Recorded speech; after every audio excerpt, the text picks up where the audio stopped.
Okay, this time we are studying how we transform the name into the formula, as to say the reverse we did in the last video. For example, we have sulfuric acid.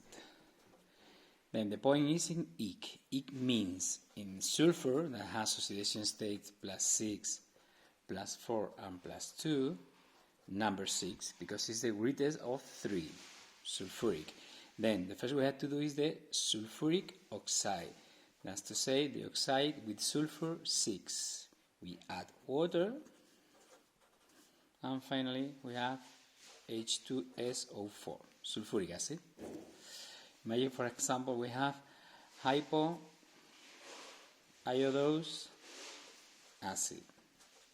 Hypoiodose. Hypoiodose means hypo and ose. That's to say, as iodine has +7, +5, +3, and +1, hypo is the smallest. That's to say, oxidation state +1. Then we do the oxide with iodine +1. That's to say, I2O. We add water again, and we have H2O2. If the three numbers are divisible by 2, we divide them. Then the acid is HIO, hypoiodose acid. For example, the last one is going to be carbonose acid. Carbonose, as carbon has +4 and +2, carbonose means the smallest, 2. Then we do the oxide with carbon 2, that's to say CO, plus water, H2CO2. This is the carbonose acid. Okay.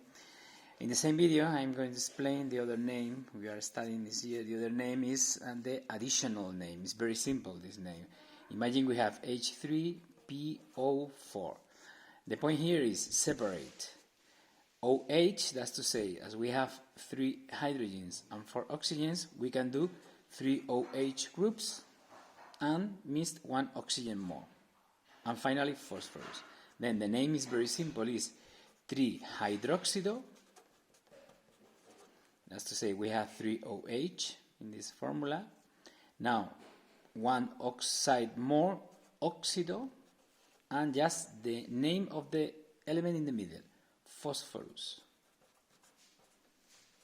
That's to say, 3-hydroxido, oxido, phosphorus. Only that. For example, imagine the first we had done here, H2SO4. This is sulfuric acid in the other name. Here we have 2 OH and 2 more oxygens. That's to say, the name is dihydroxido, deoxido, sulfur, finally. Sulfur. That's to say, it's just the number of OH we can do with the formula, the number of oxygens, and the name of the element in the middle, sulfur. What about the reverse? Imagine we had to do this acid. Hydroxido, deoxido, bromine.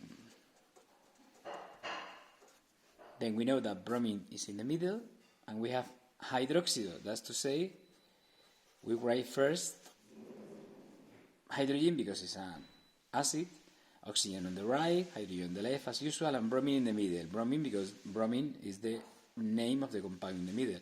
Then hydroxido means 1 OH, that's to say 1 H. Now deoxido, that's to say how many oxides? 2 from deoxido and 1 more from hydroxido. This is the acid. Hydroxido, deoxido, bromine. For example, another.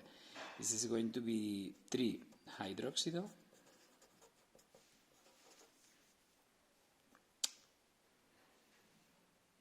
phosphorus. This time we don't have oxido. What does it mean? That we have the same number of hydrogens and oxygens.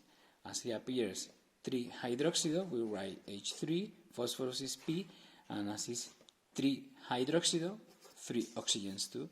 3 hydrogens, 3 oxygens, 3-hydroxido, phosphorus.